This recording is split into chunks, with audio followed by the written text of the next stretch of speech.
বাবর আজমের সাথে ব্রায়ান লারার তুলনা শুনেই হাসতে হাসতে গড়াগড়ি খেলেন হরভজন সিং ও শ্রীশান্ত।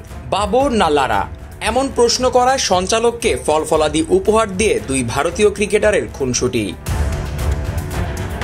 ব্যাটার হিসেবে বাবর আজমের দক্ষতা নিয়ে সংশয় নেই, তবে তাই বলে ব্রায়ান লারার মতো কিংবদন্তির সঙ্গে পাক দলনায়কের তুলনা মেনে নিতে পারেননি হরভজন সিং ও এস শ্রীকান্তরা। তাই এমন প্রসঙ্গ শুনেই হেসে গড়াগড়ি খেলেন টিম ইন্ডিয়ার দুই সাবেক ক্রিকেটার।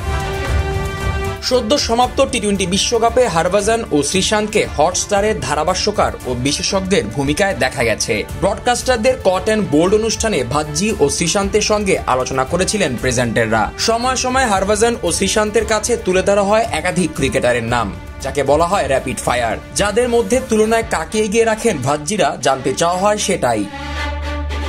অনুষ্ঠানে ব্রায়ান লারার সঙ্গে বর্তমান ও অতীতের একাধিক ক্রিকেটারের তুলনা টানা হয়। লারা ও কুমার সাঙ্গাকারার মধ্যে কে এগিয়ে, এই প্রশ্নের উত্তরে হরভজনরা এগিয়ে রাখেন লারাকে। ঠিক তারপরই ব্রায়ান লারা ও বাবর আজমের মধ্যে কে এগিয়ে সেটা জানতে চাওয়া হয়। প্রশ্নের জবাব দেবেন কি, প্রশ্ন শুনেই লাফিয়ে ওঠেন হরভজন। এমন তুলনা শুনে হেসে লুটিয়ে পড়েন শ্রীশান্ত। আসলে হরভজনদের মতে লারার সঙ্গে বাবর কোনো তুলনাতেই আসেন না। হাসির রোল থামলে এমন তুলনা টানার জন্য প্রেজেন্টারকে টেবিলে রাখা ফলের ঝুড়ি থেকে আনারস, আপেল, লেবু পুরস্কার দেন হরভজন। ভাজ্জিদের এমন হাসি ঠাট্টার ভিডিও ছড়িয়ে পড়ে সোশ্যাল মিডিয়ায়। নেটিজেনদের অনেকেই মজার ছলে বলতে শুরু করেন যে গজব বেজ্জতি হয়ে গেল।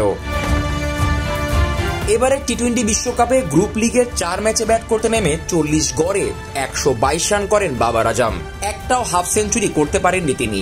সর্বোচ্চ ব্যক্তিগত ইনিংস 44 রানের। বাবর 122 রান সংগ্রহ করতে 120টা বল খেলেন, যার অর্থ তার স্ট্রাইক রেট 101.66। 4টা ইনিংসে ব্যাট করে বাবর 8টা 4 ও 3টা ছক্কা হাঁকিয়েছেন। পুরোদমে বলা যায় ব্যর্থ একটা ওয়ার্ল্ড কাপ কাটালেন বাবর।